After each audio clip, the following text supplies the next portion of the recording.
Visa Lietuvos tauta baigia išvažiuoti iš Lietuvos ir iš viso čia paskutinis išskrendantis išjunkit oro uostą šviesą. Mėgsta sakyti mūsų liaudės šmaikštuoliai, taip juos pavadinkim. Tik tai esmė yra ta, kad šitas bajeris yra praktiškai daugiau kaip 10 metų senumo ir jau nuo pat 2018 metų nelabai turi ką bendro su realybė.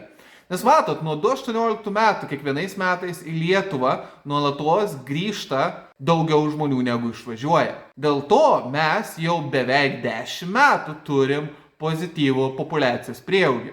Vėlgi jisai nėra pakankamas, kad atkompensuotų mirtis.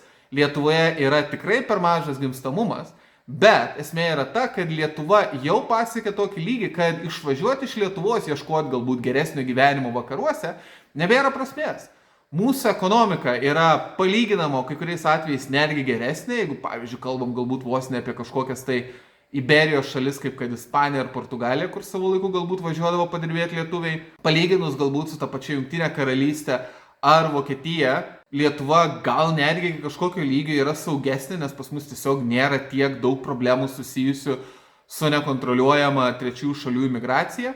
Ir dėl to mes iš principo turim situaciją, kai patys lietuviai grįžta į Lietuvą ir rodo, kad, kaip sako tas anekdotas, Lietuvoje gyventi įmanoma. O bet kas aiškina priešingai, bet kas aiškina, kad čia prie Landsbergių Lietuvos, čia visa tauta žlugs, čia yra tas pats, kas trėmimas į Sibirus ir taip toliau ir panašiai, yra tiesiog demagogai, propagandistai, tiesiog Kremliaus botai.